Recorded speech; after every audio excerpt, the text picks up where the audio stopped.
জীবন যেন বহতা নদীর মতো, চলার পথে কত বাঁক মোহনা শত, আছে আরো দ্বন্দ্ব আলো আধারের, বেছে নিতে হবে তাই পথ আমাদের।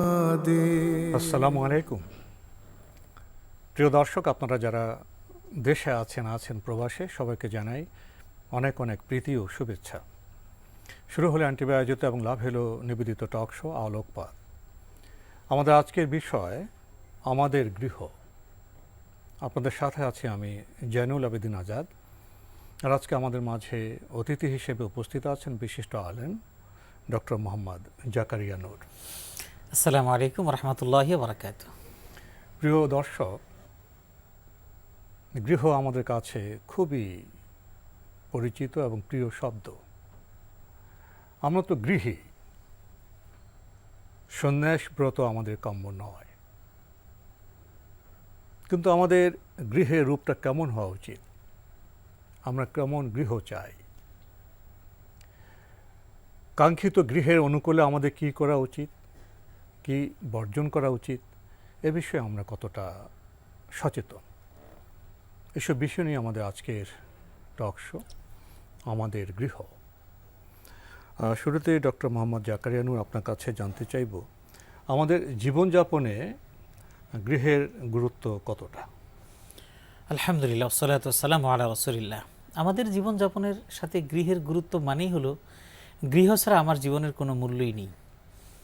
এর মানে হলো, এখন যদি কেউ মনে করে যে এগুলো একটি বৈষয়িক কথাবার্তা, তাহলে তাদের চিন্তা হয়তো সন্ন্যাসবাদিতা, যেটা পৃথিবী সৃষ্টি থেকে শুরু করে এ পর্যন্ত কোনো পয়গম্বররাই সন্ন্যাসবাদিতাকে গ্রহণ করেন নাই। তারা গৃহী ছিলেন, সংসারী এবং ছিলেন। তারা সবাই সংসারী ছিলেন। আমাদের সমাজে কিছু মানুষ আল্লাহর নৈকট্য প্রাপ্তির জন্য মনে করেন যে বিয়ে শাদী করবো না, ঝামেলা যাব না, পাপ কম হবে, আমি একার চলার জন্য আমার খুব বেশি অর্থনৈতিক সচ্ছলতা দরকার হবে না, আর অনৈতিকভাবে খুব বেশি পরীক্ষার মুখোমুখি হতে হবে না।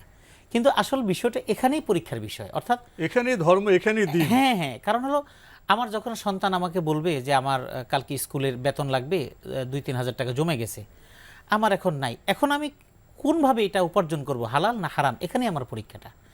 তো সেজন্য ঘর থেকেই মূলত আসলে আমাদের জীবনের প্রশান্তিটা শুরু হয়। এবং সেটা যদি আমরা বলি, কোরআনে কারীমের একটি আয়াত আছে, ওমিন আয়াতিহি আন খালাকালাকুম মিন আনফুসিকুম আজওয়াজা লিতাসকুনু ইলাইহা।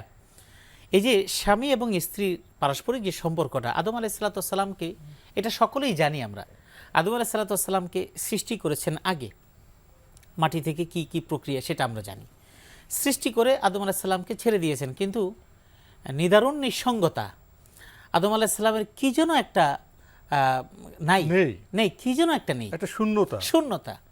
আল্লাহ পাক রব্বুল আলামিন তারই পাজর থেকে তার সহধর্মিনীকে হাওয়া আলাইহিস সালাতু ওয়াস সালামকে সৃষ্টি করলেন, আমাদের মা।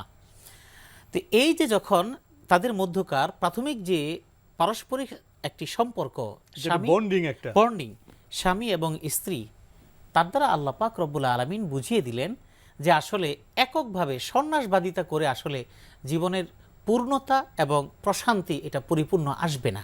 আসলে প্রশান্তির ব্যাপারটা সম্পূর্ণ আপেক্ষিক। যেমন একজন স্ত্রী স্বামী দুজন বিশাল বিলাসবহুল ঘরে আছেন, কিন্তু দুজন আলাদা ঘরে ঘুমান, একই ছাদের নিচে, কারোর সাথে কোনো সম্পর্ক নেই।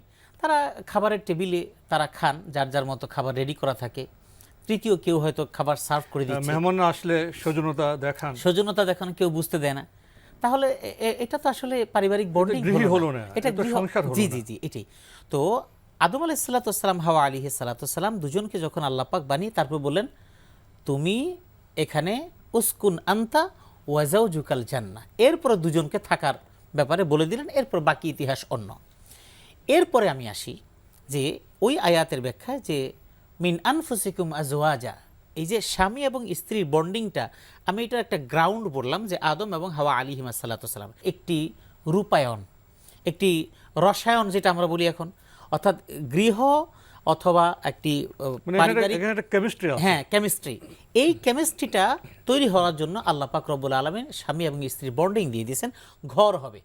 এবং এই ঘরটা কি হবে আল্লাহ পাক রব্বুল আলামিন বলেন লিতাসকুনু ইলাইহা, তার মানে আমি যত ক্লান্তি, অবসাদ, অবসন্নতা আমার জীবনকে ঘিরে ফেলুক না কেন, আমি যখন এই সমস্ত ক্লান্তি ছেড়ে যখন নাকি আমি আমার ঘরের কলিং বেলটা টিপ দিব, বাড়ির সীমানার মধ্যে চলে যাব, তখন আমার কাছে মনে হবে আমি একটা পরম শান্তির জায়গায় চলে আসছি।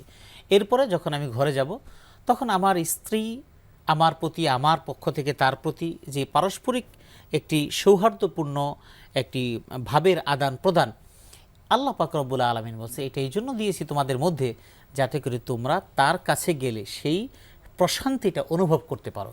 সুতরাং ঘর, এটা হলো ঘরের মূল্যায়নটা হলো একটি প্রশান্তির জায়গা, এটা হলো আমার একটা মানে পিসফুল লাইফের একটা জায়গা। আপনি যেভাবে বললেন তাতে উদ্বুদ্ধ হয়ে যদি আমাদের নাগরিকরা গৃহী হন, গৃহীত হয়ে গেলেন, জি, কিন্তু গৃহ হওয়ার পর গৃহ সম্পর্কে কি সবার ধারণা একরকম?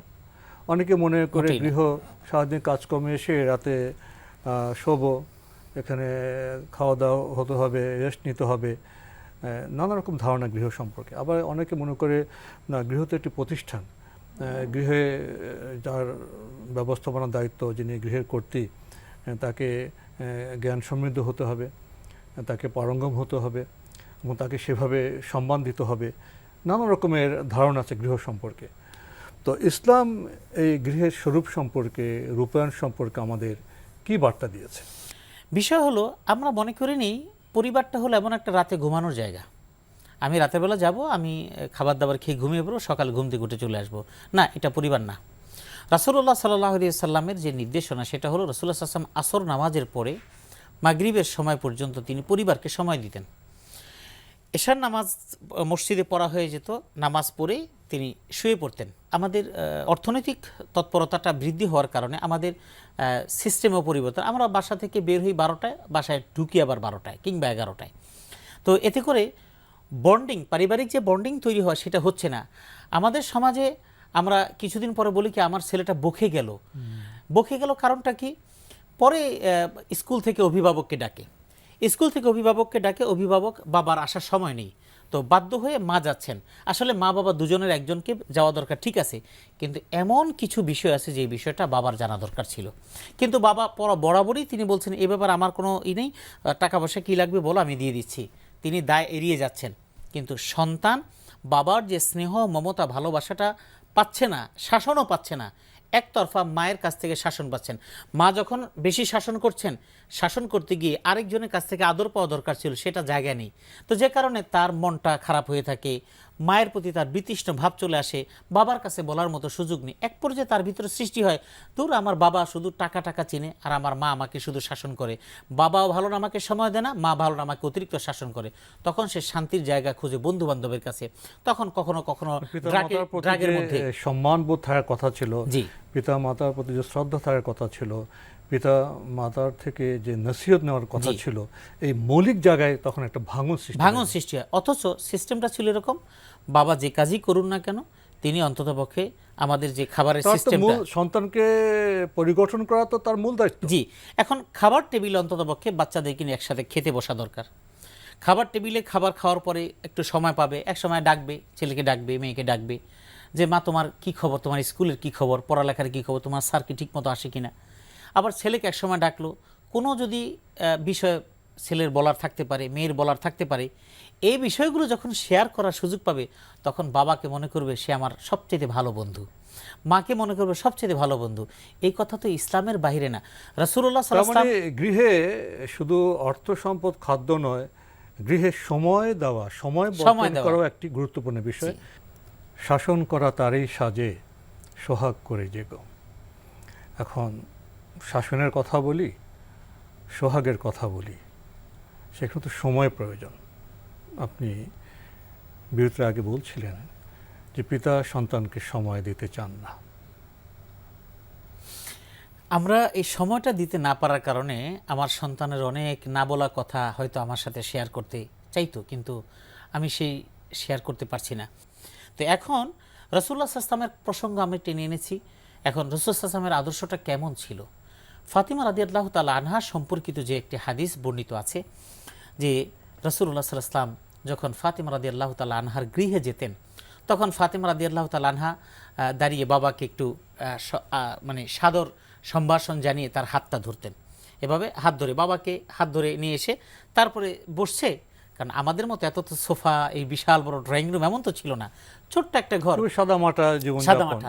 আমরাও যদি এরকম আমাদের গ্রামাঞ্চলে, আপনি তো আমাদেরও অনেক কিছু আমাদের চেয়ে বেশি দেখেছেন, তো আমরাও গ্রামে ছোট্ট একটা জায়গায় দেখেছি, জায়গা নিয়ে একটা ছোট্ট একটা চেয়ার আছে বা মোড়া আছে, মুরব্বী এসেছে বা একজন সম্মানিত ব্যক্তি আসছেন, আমরা এসে তাকে বসিয়ে আমরা উঠে গেছি। তো এইভাবে যদি কল্পনা করি, রাসূলুল্লাহ সাল্লাল্লাহু আলাইহি ওয়াসাল্লামের কন্যা ফাতিমা রাদিয়াল্লাহু তাআলা আনহা তিনি বলছেন যে বাবা আমার গৃহে যখন আসতেন তখন আমি এভাবে দাঁড়িয়ে আমার বাবার হাতটা ধরতাম, এরপরে আমার যেখানে বসতাম সেখানে বাবাকে বসাতাম এবং তিনি আমার হাতে চুমু দিতেন, আমার কপালে চুমু খেতেন।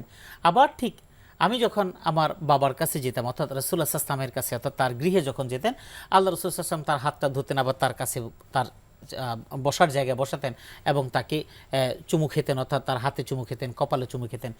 এটা হলো বাবা এবং সন্তানের সম্পর্কটা। আর আমরা সমস্যা হলো কি, আমি একটা ইন্ডাস্ট্রির মালিক, আমি আমার বাসায় কিন্তু আমি একজন অফিসার হয়ে যাই, আমি একটা ইউনিভার্সিটি, আমি বাবা হই না, না বাবা হই না, আমি একটা ইউনিভার্সিটির টিচার অথবা বিভাগীয় চেয়ারম্যান অথবা ডিন, আমি কিন্তু বাসায় গিয়ে কিন্তু আমি কিন্তু বিভাগীয় চেয়ারম্যানই থাকি, তাত্ত্বিক হয়ে যাই, তাত্ত্বিক হয়ে যাই। আসলে না, আমি ঘরের বাইরে যা থাকি, আমি একজন পুলিশ অফিসার। পুলিশ অফিসার যদি বাসায় পুলিশ অফিসার থাকে তাহলে সেটা ঘর হবে না, সেটা হবে থানা, সেটা হবে থানা। একজন পুলিশ অফিসার তিনি যখন থানা থেকে বেরিয়ে যাবেন, যাওয়ার পর তিনি যখন ঘরের সীমানা যাবেন তখন তিনি বাবা হিসেবে যাবেন, তখন বাবা হিসেবে যখন যাবেন তখন ওইটা হবে পরিবার। তো রাসূলুল্লাহ সাল্লাল্লাহু আলাইহি ওয়াসাল্লাম আমাদেরকে আসলে এটাই শিখিয়েছেন যে কোরআনের যে আয়াত লাকাদ কানা লাকুম ফি রাসূলিল্লাহি উসওয়াতুন হাসানা, এই উসওয়ায়ে হাসানা আসলে এই বিষয়গুলো ফলো করা। আমরা যখন গৃহের কথা বলি তখন প্রসঙ্গত গৃহ ব্যবস্থাপনা বিষয় চলে আসে। গৃহে ঘুমের কি কোনো শৃঙ্খলা বা ডিসিপ্লিন থাকা দরকার? গৃহে জাগরণের কি কোনো ডিসিপ্লিন বা শৃঙ্খলা থাকা দরকার? এই গৃহে নিদ্রা এবং জাগরণের সাথে কি সেখানে স্বাস্থ্যকর কোনো বিষয় আছে, ইবাদতের কোনো বিষয় আছে, এবং জীবনে যে আপনার সমুন্নত হওয়ার কোনো বিষয় আছে? গৃহে কি আপনার শিক্ষার কোনো পরিবেশ থাকা দরকার? গৃহে কি বিনোদনের জন্য খুবই পরিকল্পিত কোনো ব্যবস্থাপনা থাকা দরকার? গৃহের খাদ্য ব্যবস্থাপনা কেমন হওয়া উচিত? গৃহে পরিচ্ছন্নতার সংস্কৃতি কেমন হওয়া উচিত? তরুণ যুবক কি নিজের গেঞ্জিটাও নিজে ধোবে না, সব কিছুকে গৃহ পরিচারকের উপরে সমর্পণ করবে? এসব বিষয়ে যদি কিছু বলতেন। হ্যাঁ, অনেকগুলো কথা। আমরা অল্প কথায় যদি আমরা উল্লেখযোগ্য বিষয়টা বলি, যেমন একটা বিষয় বলি, গৃহের সাজসজ্জা। আসলে রাসূলুল্লাহ সাল্লাল্লাহু আলাইহি ওয়াসাল্লাম ছোট্ট জায়গায় থাকতেন কিন্তু সেটাকে পরিপাটি করে রাখতেন। রাসূলুল্লাহ সাল্লাল্লাহু আলাইহি ওয়াসাল্লামের কাপড়গুলো খুব দামি ছিল না কিন্তু পরিচ্ছন্ন ছিল। এখন পরিচ্ছন্নতা আর দামি হওয়া দুটো কিন্তু আলাদা জিনিস। আমরা মনে করি কি যে আমি অল্প আয়ের মানুষ, আমার দ্বারা কি এত সুন্দর পোশাক পরা সম্ভব? না, এটা ভুল কথা। আমার পোশাকটা পুরাতন কিন্তু আমি এটা ধুয়ে একটু ইস্ত্রি করে তারপর আমি সুন্দর করে পরিপাটি হয়ে আমি বেরোতে পারি। এই যে আপনি সুন্দর, আপনার মাথায় চুল, আপনার সুন্দর দাড়ি, আমার দাড়ি, আমরা এটাকে আমাদের সাধ্যমতো কিন্তু আমরা একটু সুন্দর করে রাখার চেষ্টা করি। আপনি পরিপাটি করে রাখার চেষ্টা করেন, এটা কিন্তু রাসূলুল্লাহর সুন্নাহ। কিন্তু একজন ভাই তিনি দাড়ি রেখেছেন, তার পাঞ্জাবি পাজামা আছে, সব আছে, তিনি অজু করতে গেলেন, অজু করে দাড়ি দুড়ি ভিজিয়ে একাকার করে ফেললেন, এরপরে ওটাকে মুছলেন না, একটু চিরুনি করলেন না, তাহলে হবে কি একজন মানুষ ইসলাম সম্পর্কে একটা বাজে ধারণা নেবে, ইসলাম মনে হয় এরকম অপরিচ্ছন্ন। তো ঠিক রাসূলুল্লাহ সাল্লাল্লাহু আলাইহি ওয়াসাল্লামের কাপড় দেখে কেউ কোনোদিন বলে নাই যে কাপড় থেকে একেবারে একরকম গন্ধ আসতেছে, না। রাসূলুল্লাহ সাল্লাল্লাহু আলাইহি ওয়াসাল্লামের কাপড়গুলো খুব সুন্দর ছিল, দামি ছিল না। আর প্রতিনিধি দল, বাহিরের প্রতিনিধি দল আসলে তাদের সাথে দেখা করার জন্য স্পেশাল কিছু টুপি, স্পেশাল কিছু পোশাক আল্লাহ রাসূলের ছিলেন, যে ছিল যেটা দামি, রুমি টুপি ছিল, চাদর ছিল, যেটা সামাজিক বিষয়।